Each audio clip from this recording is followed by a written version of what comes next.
Amen. Okay. Very, very quick, the briefest of reviews from Daniel 10. I'm going to try and summarize Daniel 10 in just 2 paragraphs, okay? In the first opening verses, it's clear that Daniel has seen a vision. It is especially clear that he is troubled by it. This chapter, as much as any in the book, details just what a physical, emotional, and mental toll that this vision had on Daniel. In fact, Daniel 3 times, I believe, in chapter 10, has to receive what I will describe as divine first aid in order to be able to function. But even at that, by the end of this chapter, in let's see what it is, verse 19, I'm just going to try and do that without the readers. Daniel receives strength, but he says, "May my Lord speak, for you have strengthened me." This has taken everything out of Daniel. His strength is gone. It has been restored to a great extent, but Daniel's tapped out. Again, a reminder, if we fancy the idea, I would like to receive special revelation from God. I think this chapter would tell us, okay, be careful what you ask for. Pump the brakes on that just a little bit. So he sees this vision. He is troubled by it. We are told in verse 1 and verse 14 that this is a vision concerning great conflict, which is certainly the case. It is further the case that it concerns what will happen to the people of God in the latter days. That's a bit of an indeterminate period of time. It's not specified exactly when that will be, except that it's in the latter days to distinguish them from the present day. This will not happen in Daniel's time. We'll see that again in chapter 12. And so then, in response to the vision, we will learn later in chapter 10, Daniel's initial response, and we're not at all surprised by this, is that he begins to seek. His words are referenced in verse 12, that the angel has come in response to his words. Clearly, he's been praying. He's been engaging in chastening himself, fasting for this period of 21 days. And then this glorious messenger appears to him, the description of whom is similar, say, to Revelation 1. There's that same sort of heavenly aura that surrounds him, the same kinds of descriptions of brass and lightning and fire. That is language common to the description of a messenger of this caliber, of this nature. And so it is that further overwhelms Daniel. But he strengthens him, explains why he was delayed in coming, and announces that he has come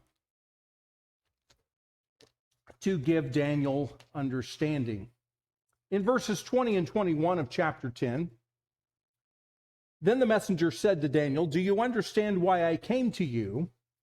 But I shall now return to fight against the prince of Persia.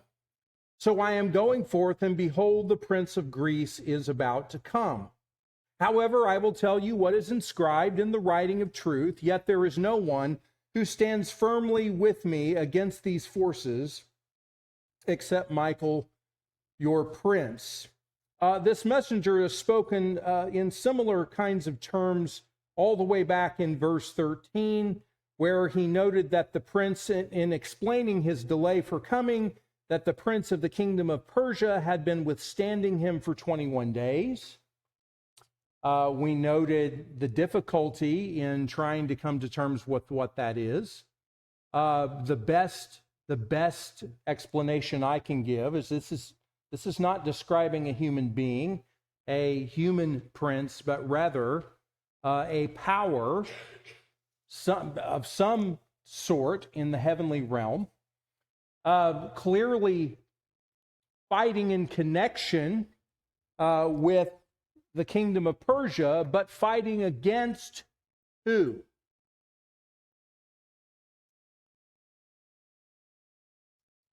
God. fighting against the purpose of God. Why is that significant with regard to Persia? Did God have a purpose for Persia? Absolutely. Isaiah chapters 44 and 45, decades, dare I say, over a century beforehand, he identifies by name Cyrus. He calls him my shepherd, and he talks about what he will do. That's a reminder to us. And this is something of no small significance. In fact, let's just back out of all of this for just a second, and then we'll try to relate this to ourselves. Why would this heavenly conflict matter at all to us? That there is a purpose that God seeks to accomplish through Persia, and that there's some entity called the Prince of the Kingdom of Persia essentially fighting against God. I mean, this angel has come to deliver this message, but angels have lots to do. One of the things this angel is doing is he's been battling the Prince of the Kingdom of Persia. Later, he notes, I got to go back and fight him some more because the Prince of Greece is coming. So the implication is he's going to fight against him. But why should that matter to us at all? It proves that God's prophecy was fulfilled. So it's important to us as a matter of conviction about the source of Holy Scripture. Why else would it be important to us? Think big picture of the Bible. Yes. Elisha was able to give to Asa to show that there was much more going on inside. Okay. Okay, we'll come back to that if I can table that. I think that's a very important thought for us. But in terms of the big picture of the Bible, God's overall purpose is to bring a Savior into the world. Does Persia fit into his plans? Yeah, absolutely. Now, we could sit and flesh that out. I'm going to assume we have a familiarity with that to understand that that is so. All of this is part of a much bigger purpose that God ultimately is going to accomplish. And so all of us are vested in what happens here, in the outcome. And while we may struggle with some of the details, and in point of fact, while some of the details may just not be for us to know, if that sounds like a cop-out, I'm sorry, it's not. It's just true. The fact is, our God has a purpose. And what's been our theme of the book of Daniel?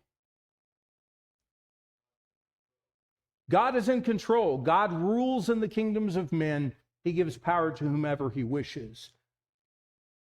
While we're in the weeds on a passage like this, we need to keep that theme at the front of our minds, because I think that becomes the lens through which we view all of this. Let's don't get lost in the details. Okay, so we're kind of at risk of doing that even now. But understand, he's going to give Daniel some understanding about what's to come. All right, so in Daniel 11, we had some other stuff up here last week, but I'm just splashing this up here again, just so that we hit 11 with a good running start. In verses 1 through 4, we're going to read about this conflict between Persia and Greece, which I think really helps us. I mean, the end of 11 and into 12, it's admittedly very difficult. I tend to use this language here. I think he's talking about the years of Persia and Greece. You may disagree, that's okay. But in verses 5 through 19, we see this rather detailed description of some future conflicts that will take place between kingdoms immediately to the north and south of the land of Palestine, where God's people dwell. And then beginning with verse 21, the rise of a particularly vile individual whom we have discussed before. So the angel has said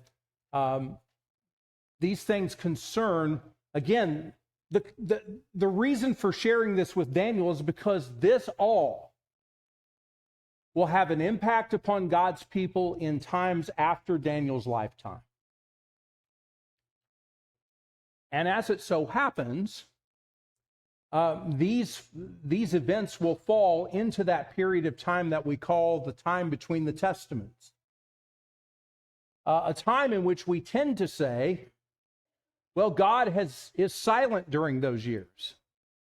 That's true in a way, but in a way it's also not so, because God speaks to it before it happens. And so these verses in very, very difficult times will provide great comfort for them, and by extension, God's people in any generation, I think, who face difficult times and forces that would oppress, afflict God's people. There are principles in here that are comforting for each of us and stay us in difficult days. Okay? All right, so let's see what we can do with this in the rest of the time that we have. Okay. You ready to fly through history? Boy, I am so tempted to just camp out on this. As it turns out, I don't have all of my notes with me, so I'm gonna chalk that up to Providence to keep me, and by extension you, from getting lost in the weeds here. I think what we see, well, let's look at verses 1 through 4 for just a second. In the first year of Darius the Mede, I arose. This is this messenger still talking. I arose to be an encouragement and a protection for him. So whatever is happening on the world stage is part of a larger conflict, right?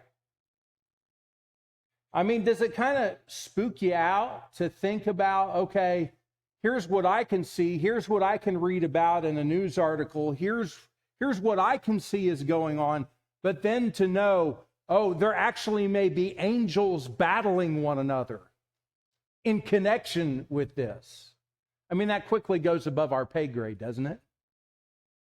But there's a comfort in that.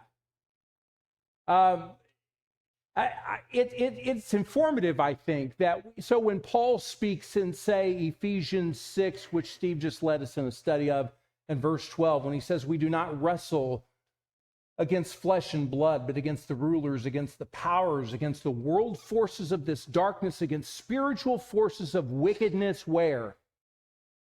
In the heavenly places. We need to take Paul at his word. That he's not embellishing, he's not exaggerating. We absolutely war against forces that we cannot comprehend, much less understand. I mean, but Paul says that it is so. And what's the thing that we need to know about all of that?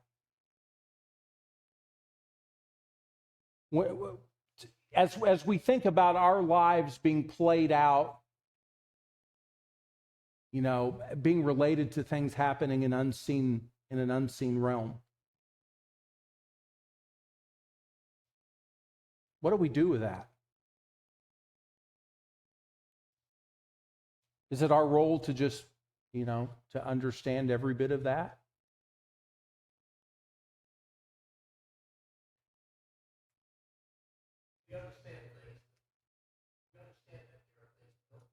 That's a good way of putting it.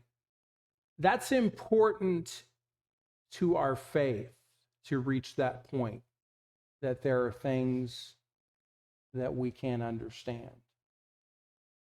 It's important to every human being to come to the realization that just because something's existence cannot be verified scientifically doesn't mean it doesn't exist. Not all knowledge is acquired through science. Some things exist well beyond the ability of science to detect, much less analyze. But we must come to terms with that which we cannot comprehend, with the fact that we cannot comprehend them. And trust God for the rest. I mean, what is faith after all? Faith is not blind. Faith is based on evidence, is it not? Bible faith is intelligent Bible faith is thinking. Bible faith is arrived at reasonably, employing reason. But at some point, we have to admit that there are things that we just cannot comprehend, things greater than our ability to grasp, and trust God for the rest.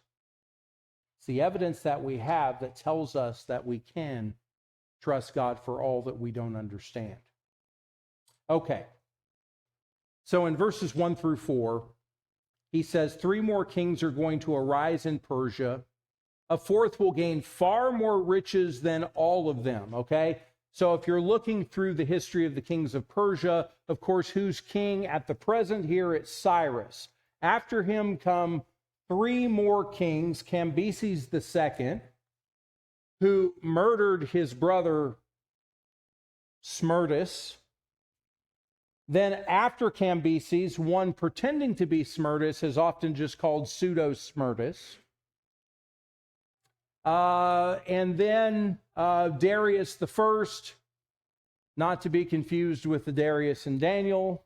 You don't have to remember all these names. I encourage you to look at this for yourself. In fact, let me just reiterate something I've said previously.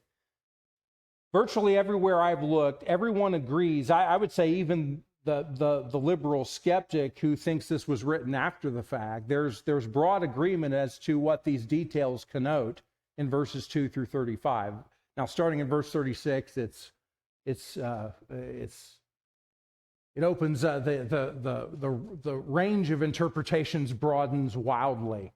But in 2 through 35, there's pretty solid agreement among everyone. So there's Cambyses II, pseudo-Smerdis, and then Darius the First. And then after him, Xerxes. Xerxes the First, believed to be Ahasuerus from the book of Esther. And so that's who I believe is being described here. Then a fourth, so after those 3, a fourth will gain far more riches than all of them. As soon as he becomes strong, through his riches, he will arouse the whole empire against the realm of Greece. And so he's going to go to battle against Greece. History tells us he was not successful in that. In fact, some have suggested that when he came home after that, that was the point at which they suggested that perhaps he just should seek out a new queen to cheer him up. And so maybe that's where the story of Esther slots in. But then verse 3 says, and a mighty king will arise, and he will rule with great authority. And then here comes an expression we find, I think, 2 other times in chapter 11. I think verse 16 and verse 36. He will do as he pleases. Now get that picture. Here is a king who does as he pleases. Now, if you were one of God's people living at a time when a guy like that was ruling, what would be the temptation? Describe your emotions. Great fear. Would you feel hopeless? I know we say, oh no, we wouldn't feel hopeless. Well, I'll leave that to you for your own introspection. Would you start to think all is lost? This is it. God's people, it's done. You can't. There's no light to be seen at the end of the tunnel. No hope ahead. Just dark thinking. The pathway from clear thinking to dark thinking is sometimes it's a pretty short pathway. Well, so it's this picture of, here is this, I'm missing my adjectives tonight, guys, I'm sorry. Here's this guy, it's kind of like a great sports team or an undefeated boxer. You think no one's ever going to beat him. Well, sure enough, history is replete with examples of what? Once someone is just running roughshod over everyone, invariably what happens? What, Jim? They're going to be brought down. And you will notice that in Daniel 11, that every time it says he does as he pleases, you just keep reading. And it's not going to be long before that ruler is going, and his power is going to come crashing down. Now, is that giving you over a Book of Daniel theme vibes there? It should be. God rules in the kingdoms of men. Even when a king does as he pleases, when will his rule end? When it pleases God, not when it pleases the ruler. Now, in verse 3, this king, I think historically, is clearly referring to Alexander the Great, who rules with great authority and does as he pleases. Between the ages of 18 and 32, he conquered the entire, essentially, then known world, from Greece all the way over, I think, as far as India. The story is told, I think, those more astute at history could verify this, that perhaps Alexander shed a tear because in his mind there were no more lands to conquer. Verse 4, as soon as he has arisen, his kingdom will be broken up. Now, what happens to Alexander around ages 32, 33, somewhere in there? He dies, rather unexpectedly. And he really had, well, he really ended up not having an heir. He had a son that was born, I think, after he died. He may have had a half-brother who might have been mentally unstable. And there may have been a third possibility for someone to succeed his rule. But what happened to Alexander's empire? None of that ever materialized, and his kingdom, we talked about this in chapter 8, ended up being parceled out among who? Yeah, 4 of his generals. And that's where we're going to narrow down now on 2 of them. There will be dominions to the north and south of God's people. And so now we're going to see this language of the king of the south and the king of the north. This is it would make it interesting study. You lay this beside chapter 8 in the description of the goat and the conspicuous horn that is broken off, and from that place come 4 smaller horns in 4 directions. That's intended to depict this same succession of events. So now begins this over 100 years plus of conflict between these 2 dynasties. The Seleucid dynasty representing Syria to the north, the Ptolemies, the P is silent, representing Egypt to the south. Okay? And if you can't keep that straight, that's okay, neither can I. But as you're going to see, there's a naming convention that's often observed with these rulers. It won't always be a Ptolemy or a Seleucus. Well, there are some Antiochuses, if that's the plural of Antiochus, that will also be rulers of the Syrians. Okay? In the north. So, verse 5 gives us the first pairing of these. And I'm just going to run through these. We're not going to go through all of these in detail, but I would encourage you, go and read up on this, and you will find a striking correspondence between what's described in the text and what happened historically. The best fit historically is between Ptolemy I and Seleucus I. I think his name was Nicator.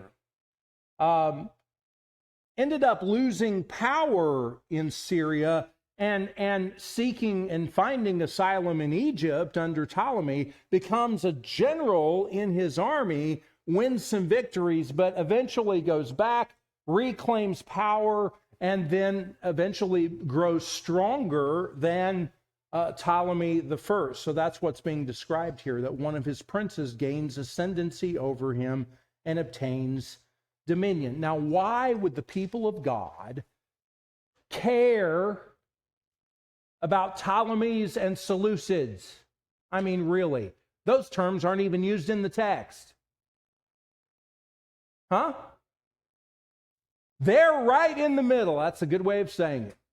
Whatever happens here is gonna be of no small importance to God's people. Whoever is the more powerful will be the one who what? Controls the area in the middle. So God's people are going to be tossed about like a volleyball here. It's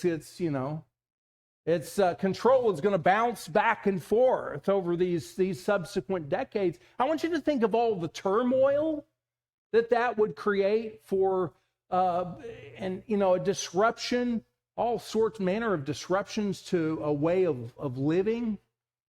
Who's going to arise next? What's going to happen next? At least with the period of the judges, there seemed to be some sort of cyclical, it becomes a little bit predictable, maybe. But this is just random. Anyway.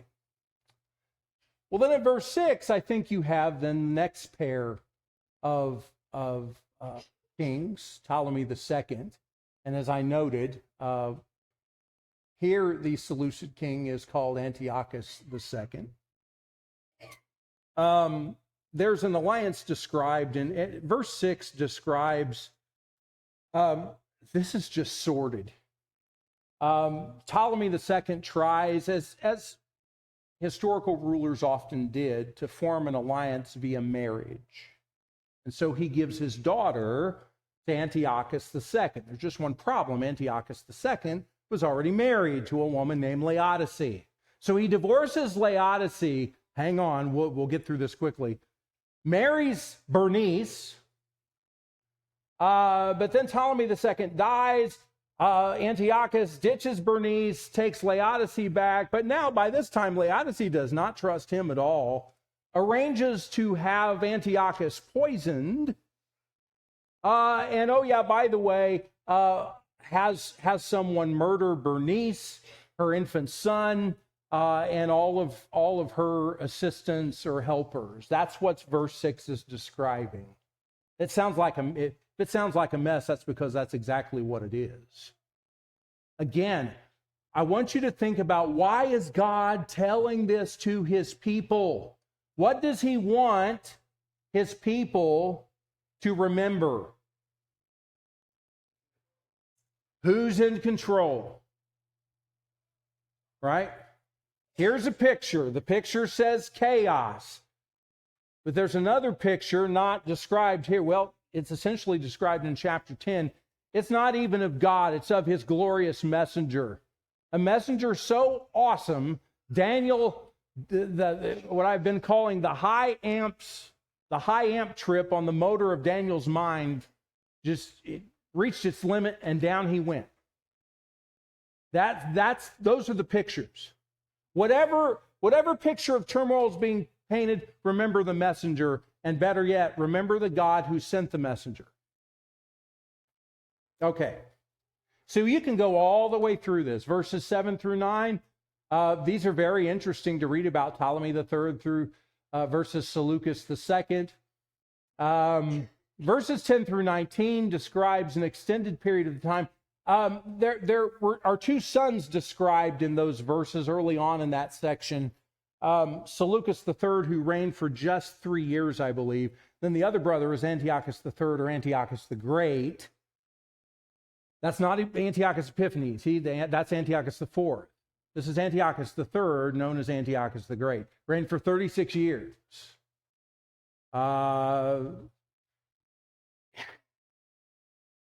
We don't have time to talk about all of the things he did, but explore that. Investigate the history, and you'll see verses 10 through 19 lining right up. We do have some microphones back here. Thoughts or insights, comments, questions? about these verses?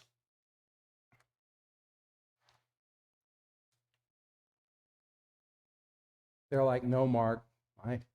You just keep talking. Okay. Okay, I see how you are.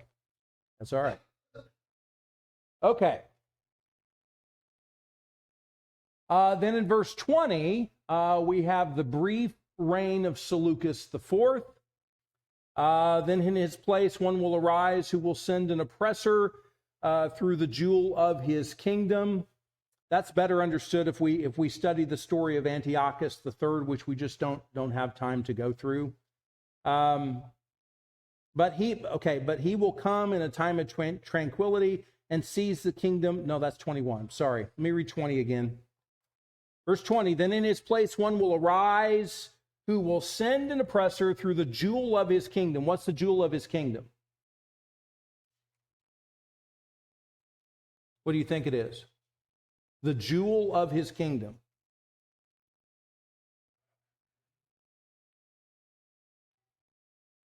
I think it's talking about the land of Israel.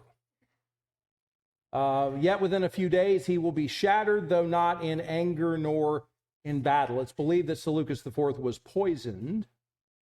At the end of Antiochus, I will mention this, at the end of Antiochus III's reign, they had suffered a defeat from the Romans, and in the treaty signed, I think somewhere in the year 188, something like that, part of that treaty involved Antiochus paying huge fines to the Romans, which resulted in their treasury just being depleted. In fact, that's how Antiochus III met his end.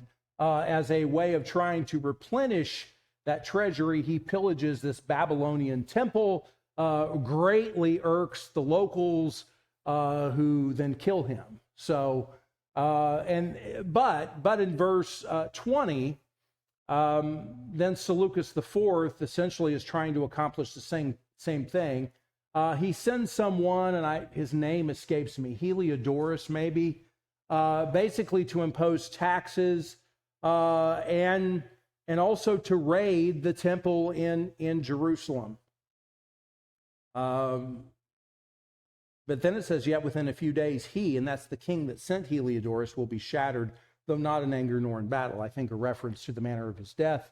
It would be honorable for a king to die in battle. This king died via poisoning. So anyway, that's just an example of how in the weeds you can go on this. But very striking. Again, what would be the point of all the detail? What's the point? Why do we have this in our Bibles? To give us something to talk about? Aaron?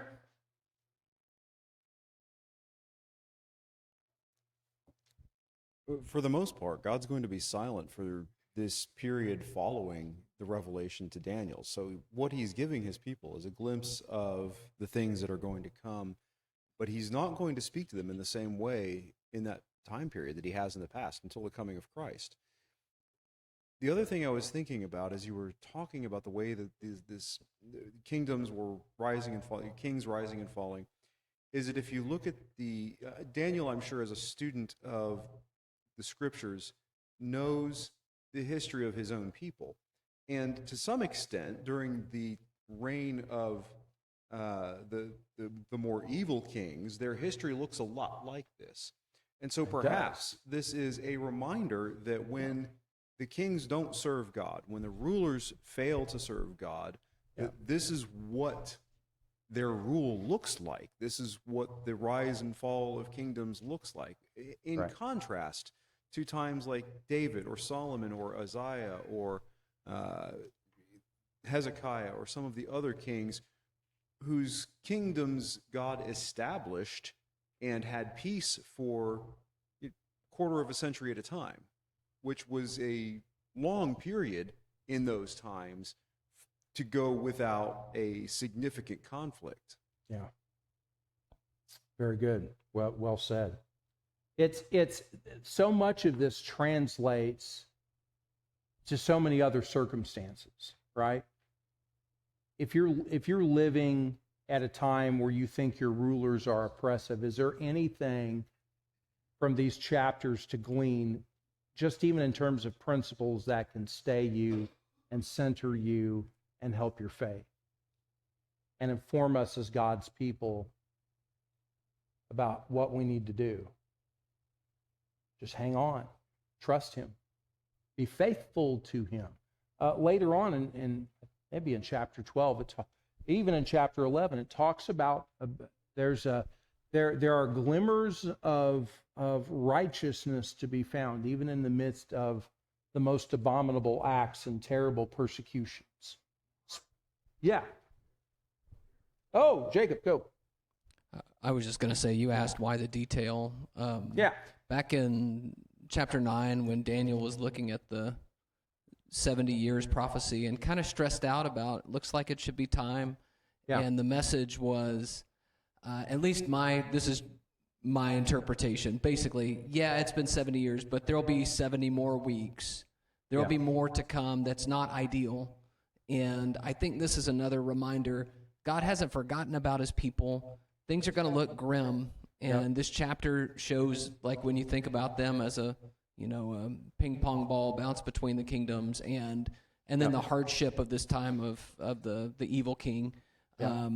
I think just like we would when things look terrible and we lose hope, we lose sight, but to remember God hasn't forgotten, and so all apocalyptic sounds this way. Even in Revelation, it sounds this way. How long, O Lord, are we waiting for you to avenge our blood? And the answer is, I'm on it. I see it. It's coming. And so here there is detail to say, I see everything that's happening, and I'm still on it. I'm still coming. Haven't forgotten. So even the 70 weeks, there's the cutting off. There's all the hardship of the sacrifice, all of that. I see it all. And I think that's the important reminder for us. God knows if he wanted, he could spell it out in greater detail than we could. And yet he's still in charge. He still is going to keep his promises. Yeah, there's a great comment. The fact that there is so much detail just underscored God knows all of this. He could have chosen to make Daniel 11 5 times as big, chock full of detail. I'm thankful on some level that he chose not to, or we would never have tried to do all this in one class. He gives enough detail, though, to make the point.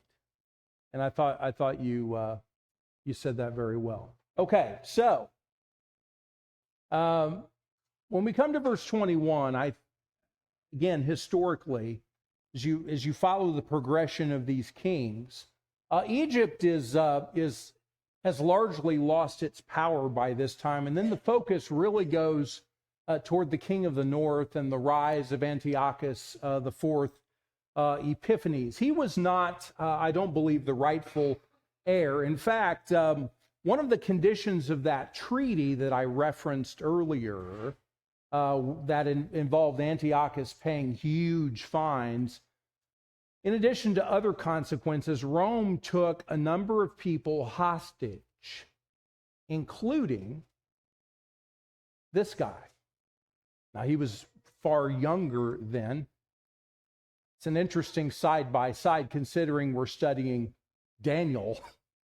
This is how Daniel begins, anyway.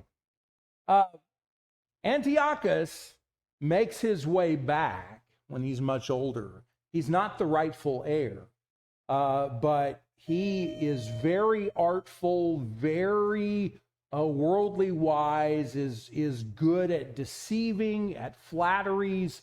And so I think verses 21 through 24 just describes his rise and his general character. Verses 25 through 28, his wars against his interactions with Ptolemy VI.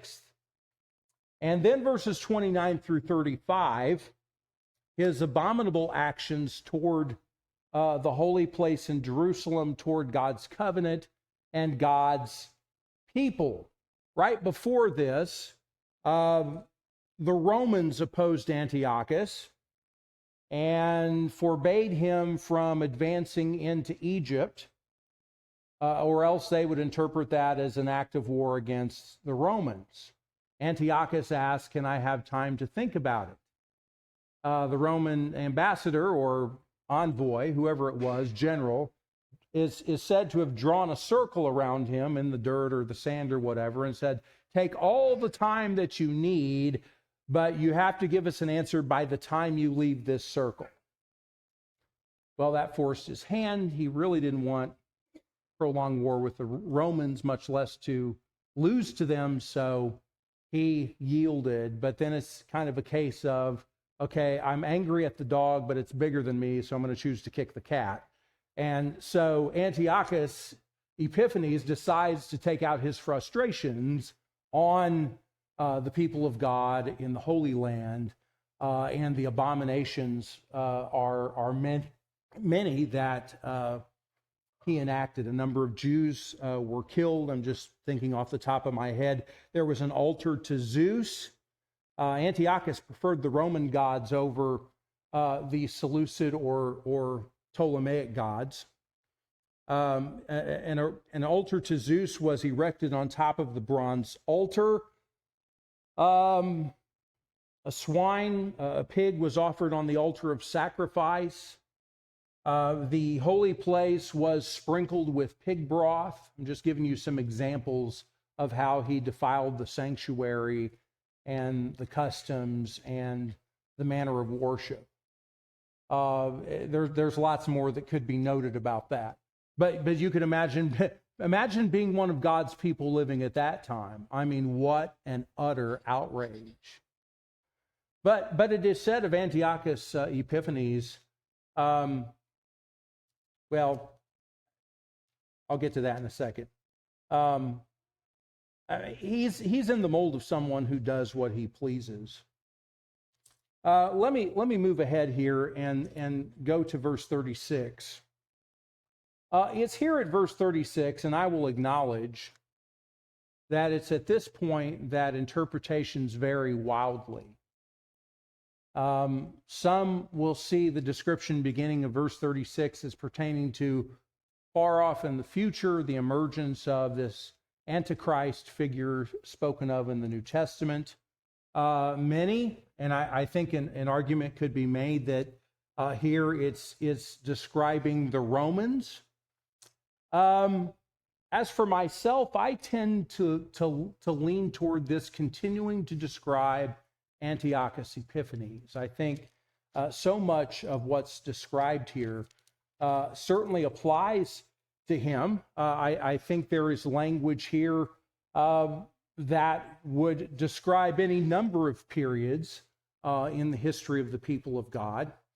But in verse 36, I see 36 through 45 as much as anything as a summary of his reign, of his general character, not necessarily in a chronological sense as coming right after the events ending in verse 35. You may choose to disagree with that, and that's fine. But regardless of where you land on that, I want you to notice briefly in chapter 12. Let's don't neglect chapter 12 any more than we already have. Get this picture. In verse 1, we return to a consideration of Michael. Now, we read about Michael previously in chapter 11. Michael is one of the chief princes that came to aid this glorious messenger that we read about earlier from chapter 10, who, by the way, is still in this story. He's the one relating all of this in chapter 11 and 12 to Daniel. Michael's the one that came to his aid when he was fighting against the prince of the kingdom of Persia. And what does he say? What will Michael do? Condense this down. What will Michael do? Not that Michael. Verse 1. Michael will rise up Now, is he doing that of his own volition? Of course not. This is saying, here's what God's going to do. He's told you in striking detail, here's what's going to happen, but then Michael will rise up. God's going to act. And although it will seem like these have been unprecedented times of abominations, God's going to emerge victorious. And in fact, all of when you read through these chapters, you see, in effect, a purging of God's people happening. Think about the remnant. Think about God's purpose to bring the Christ into the world, to preserve a righteous remnant for his purpose. What's one of the things that God is using? He's using all of these conflicts that he's describing for the purpose of refining the righteous remnant. These two questions in chapter 12 that are asked and answered are common questions that God's people ask. How long will it be? What will be the outcome? And as before, to Jacob's point, limited information is given. Information that, dare I say, we struggle to interpret. 1,229 days? No. 1,290 days? 1,335 days. Happy to discuss that with you afterward. The point is that God knows how long. So when he says time, times, and half a time, whether it's a long time or a short time, God has decreed it, it is measured, it is appointed, and it will come about at precisely the time that God has determined. All right, we're done. Next week.